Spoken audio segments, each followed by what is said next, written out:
Good afternoon. As we are working our way through Second Corinthians, we're at the very end of chapter 1. And I know that these chapter and verse breaks are included long after the Apostle Paul wrote this letter.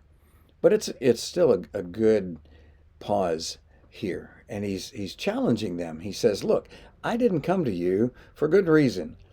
I call God as my witness, and I stake my life on it, that it was in order to spare you that I did not return to Corinth.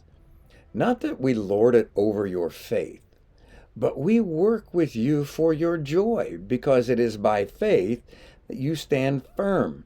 He's saying, I had some pretty significant disagreements with the way you are functioning as a church family, with the way you're relating to each other, with the way you're treating sin in the church, with the way you're treating the Lord's Supper.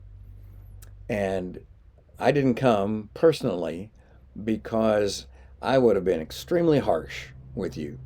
And so he says, I didn't want to dominate over you. We want to work together with you. And that's the whole point. And I love the instruction, though, that has endured through the ages. Because Paul wrote these letters, we get to benefit from the rebuke, the correction, the training. We get to benefit from the clarity in how to deal with idolatry, how to deal with sexual immorality, how to deal with selfishness and arrogance, and all these things that the church in Corinth was displaying. And I am so glad that they were like us, so that we can learn the lessons from them. And so Paul was saying, we want to work with you. And I want to encourage you to find someone that's further down the road, further down the journey, so that they can work with you, and find someone who's coming along behind you, and you can work with them.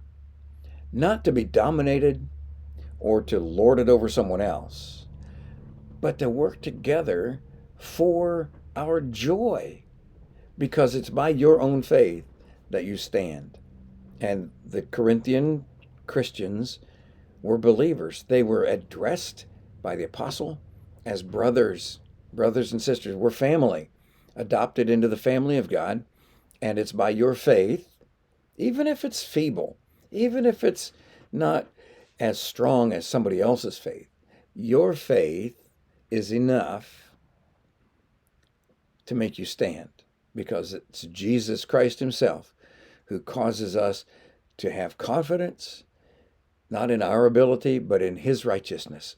It's Christ himself who enables us and causes us to stand even in the presence of the Almighty God, because he has cleansed us. He has enveloped us. He is the one that is inhabiting us.